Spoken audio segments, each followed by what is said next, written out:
大家好，歡迎大家又嚟到摘星路上呢個頻道喎，我係 Maria， 我係 KY 廖廣源。KY 我哋上一輯咧就會提到話有老人失智症嘅朋友啦，我哋要預防佢走失啦，同埋咧亦都感受到咧好多屋企人，我身邊有好多個朋友又好，我啲 client 又好，屋企有一個失智症嘅家人咧，自己心力交瘁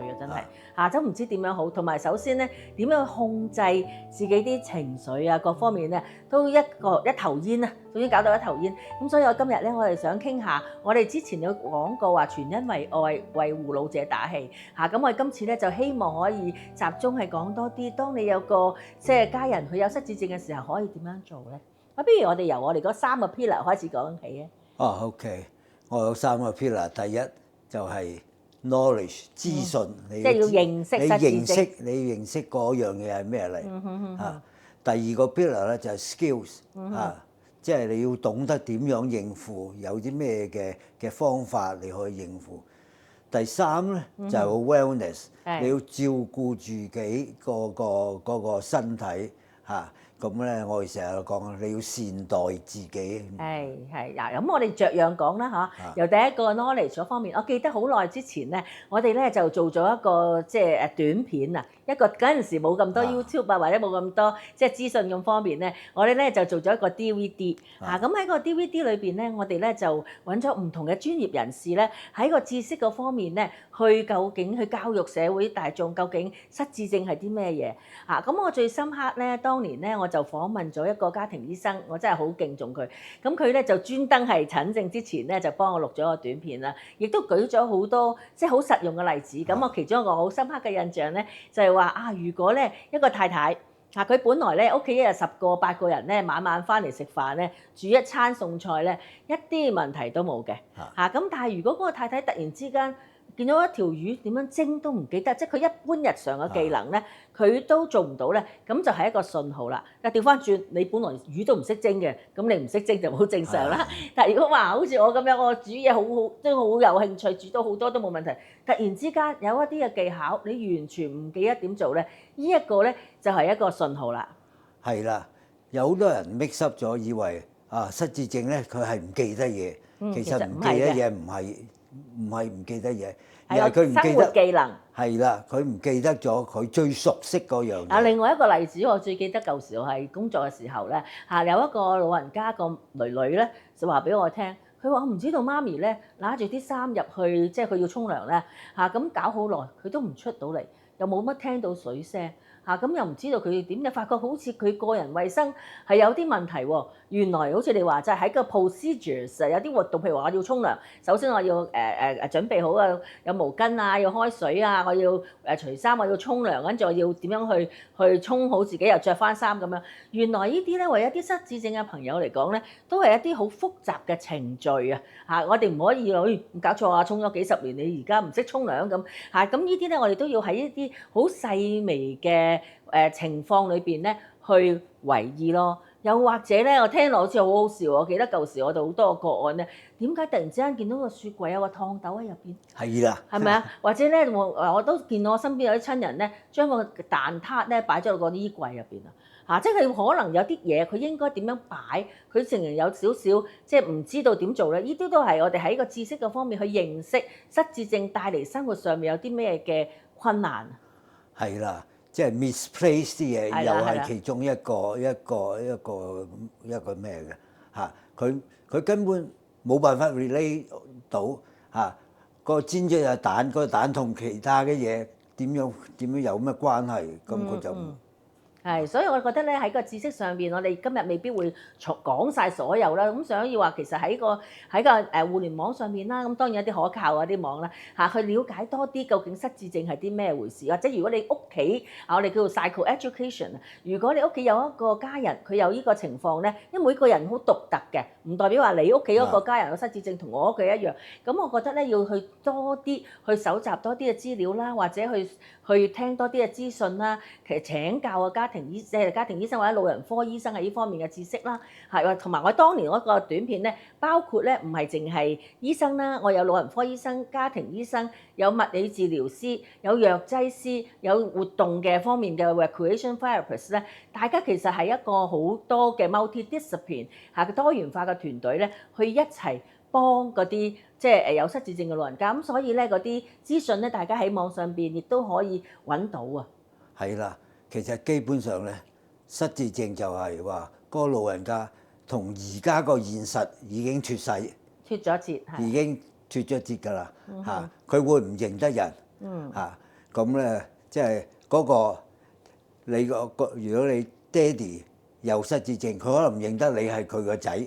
佢係認咗我爸爸認覺得佢想同我，即係佢覺得同我做個朋友添，佢唔記得咗我係佢。跟住我話：我係你個女嚟㗎喎，係咩？係我個女。聽落有嗱唔好笑啊，聽落傷心㗎。我記得有一年我翻香港去探爸爸啦，咁可能咧佢就會覺得即係好耐冇見佢，已經 associate 唔到我係佢最細嗰個女啊。咁但係咧，即係我又想講話喺嗰個面對一個親人有失智症嘅時候咧，個家人咧其實有一種好似同嗰個冇咗佢哋本來嗰一個人即係佢本來應該係你爸爸，或者本來佢大家好似喺個關係上邊咧，亦都唔會再認清楚嗰種關係咧。其實咧喺個心底裏邊咧，就會覺得難過同埋難受㗎。係啦，我記得我做嘢嘅時候咧，有一個 client， 佢個先生咧就失智症嘅，帶佢嚟個日托中心。係。咁佢同我講，佢話：我係睇住我個先生慢慢離開咗我而家唔見咗我個先生啦。係。因為慢慢佢對周圍嘅嘢唔認識，唔認得呢個係老婆。係。唔記得個名。係。然後所有嘅都係咁陌生。佢話：我而家失去咗佢啦。但係咧都有希望嘅。嗱，我頭先嚟講個知識啦，喺個技巧個方面，我哋點樣幫有失智症嗰啲老人家或者佢嘅家屬咧？當年你記唔記得？我哋咧就同多倫多大學一個教授啦，曾家達博士咧一齊去鑽研一個叫做Play Intervention for Dementia， 即係喺活動喺遊戲裏邊點樣可以令到佢刺激翻嗰個患者嗰個思維啊。咁後來咧就發覺咧，哇！我哋一路做一路學啊，一路去鑽研啦咁即係話係好多一啲即係 innovative 嘅領域上面咧，大家諗辦法去幫一啲有失智症嘅老人家，佢屋企人喺屋企點樣去幫佢？嗱，你一個例子咧係一個成經個案嚟嘅喎。係啦，其實咧對呢失智症嘅人咧，我哋要俾一啲刺激俾佢要同佢做一啲嘢。咁當年我哋揾咗遊戲，用遊戲嚟去刺激佢，等佢去諗。等佢可以諗到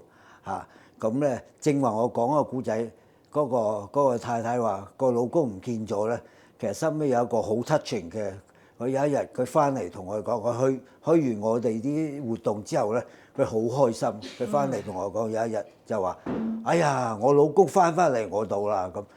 咁我就話咩事啊？點樣翻嚟我度啊？佢話：你知唔知啊？佢有咗失智症之後啦。我慢慢唔認得我，唔記得我啦。佢話去完你哋個活動之後咧，佢有一日居然可以用我個乳名嚟到叫我。咁佢好親切係嘛？因為冇翻佢嘅乳名。因為佢話以前我哋係用乳名嚟到相稱㗎，佢有咗失智症之後唔記得咗，而家記得啦。翻嚟我度啦。咁其實呢度話俾我聽，其實失智症咧，你完全康復係冇可能嘅，你唔可以醫得好嘅。但係有啲嘢你可以做嘅，就係俾一啲 stimulation 俾佢，同佢做一啲遊戲，同佢玩，刺激佢，佢可能會回復翻，記得翻有一啲嘢，有啲重要嘅嘢。譬如話，我哋有啲活動係教佢。今日究竟係禮拜幾啊？嗱，呢個都係比較即係簡單啦。我記得喺嗰個同即係當年我哋去鑽研一啲即係新嘅 innovative 嘅 practice 嘅時候，亦都咧有其他嘅活動咧，去令到 keep 住個老人家個精神狀態咧，成日都會係一個比較即係高峰嘅點，即係唔好話誒悶到佢已經冇晒心機同你參加活動啦咁，又教屋企人咧一啲就住屋企裏邊一啲嘅物件咧，亦都可以同佢有好多嘅互動啊！因為有多時咧，我記得屋企人同我講，佢話我每個禮拜咧都去屋企啦，翻屋企探佢啦，或者有啲老人家入咗老人院，翻屋企探去嗰度探佢咧，唔知同佢講咩好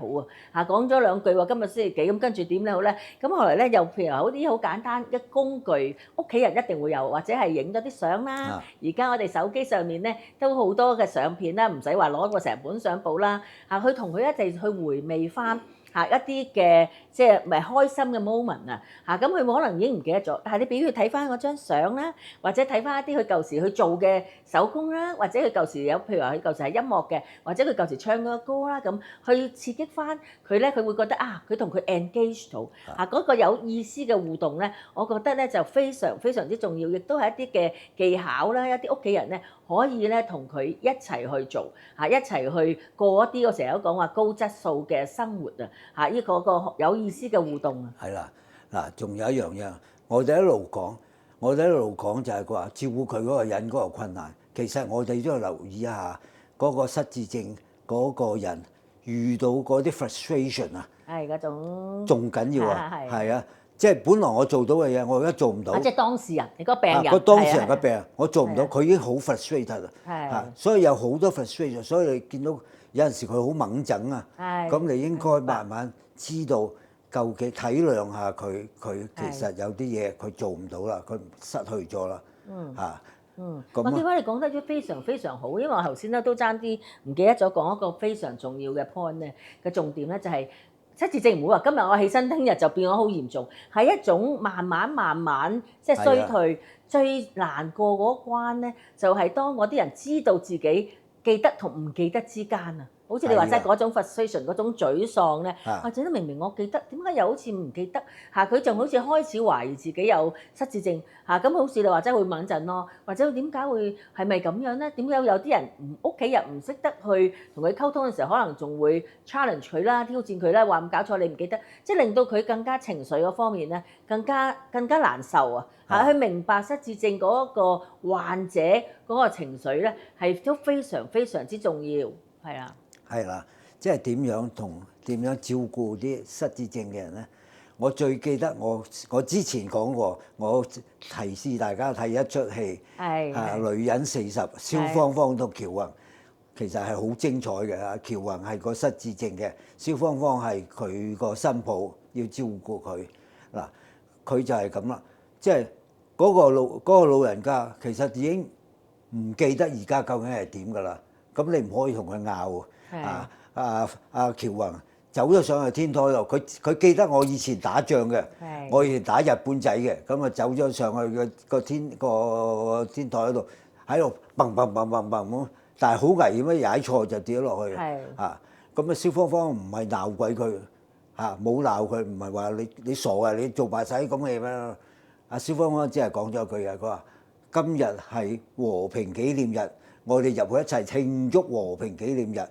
咁啊，佢當堂即刻就跟住佢落去。嗱，呢個係俾我哋睇到點樣照顧佢，你就要跟住佢個思路，進入佢嗰個內心嘅世界。我有另外一個例子啊，我記得我未提過，爸爸都有老人失智症啊。咁佢當年未入去老人院之前咧，咁啊有個工人姐姐喺屋企照顧佢啦。咁有一日咧，佢個情緒都幾激動啊。我話翻咗香港當時，咁我姐姐話佢係都要衝出門口，因為佢話要翻工。其實我爸爸咧已經係退咗休好多年㗎啦，佢舊時喺天馬南總部做嘢咁咧就逢星期三咧放下晝嘅星期六咧就短週咁樣。咁後尾我就打電話俾爸爸，我話爸爸喂，今日唔係喎，今日係星期三，你放下晝喎，我哋而家去飲下午茶，你唔使翻工啊，即係用翻同一樣頭先你講喬宏嗰個方法。跟住佢話：咦，係喎，咁我而家去飲下午茶，我而家你上嚟即係去樓上樓下，我而家上嚟接你，我哋飲下午茶，咁已經calm down咗嗰個情緒。但係如果屋企人啊嚇，如果屋企人咧同佢鬥過，同佢拗，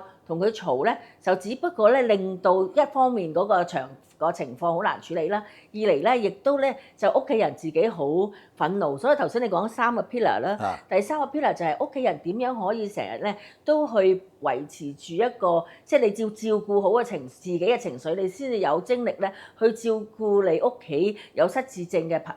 家人啊。咁所以咧，個 wellness 嗰 part 咧係非常非常之重要啊。係啦，所以我成日都鼓勵啲屋企人嗱，如果係失智症嘅老人家咧，記得帶佢出去啲社區活動嗰度。係啊係啊。兩個理由，一個理由就係佢有啲地方可以去幫佢 train up，另外就俾你自己一啲時間，你自己一啲空間。照顧呢啲老人家一定要有自己嘅空間，如果唔係你就好慘啊！係，所以呢個咧其實我哋好早2-3個月之前咧做咗一條短片，叫做全因為愛為護老者打氣。咁我哋唔想喺呢度重複，但係咧希望大家如果有興趣咧，去翻我哋呢一條短片裏邊睇翻，作為一個護老者，你要照顧有失智症嘅家人又好，或者有其他疾病嘅家人又好咧，首先咧，你一定要愛咗自己，照顧咗自己先。咁你先有能力去照顧佢哋咯嚇，因為我哋喺人生嘅過程裏邊咧，我哋都會明白咧，有一日你好深愛嘅屋企人咧，佢會離開你㗎啦，佢會離開個人世。喺佢離開你之前，如果你自己因為可能控制唔到自己啲情緒，或者自己成日對住佢發脾氣咧，你會好多時咧到佢走咗之後有好多嘅內疚啊。咁所以咧，我諗咧喺個愛嘅互動裏邊咧，大家都要去學習點樣去愛自己，然之後愛你身邊嘅家人咧，希望係留翻一個美好嘅回憶俾大家。啱啦，係啊，其實翻去最後嗰樣個愛啊，係嚇，究竟你對佢有冇個愛喺度嚇？好，咁我哋希望咧，我哋大家繼續努力啦嚇。我哋咧就身邊有好多話，我哋有屋企人咧，無論你係失智症又好，或者其他嘅疾病咧，我哋都基於嗰個愛做基礎嚇，咁然之後咧，我哋將我哋嘅即係嘅心思啦，我哋以後嘅心機啦，又繼續咧可以將愛傳達俾佢哋。多謝大家。多謝大家。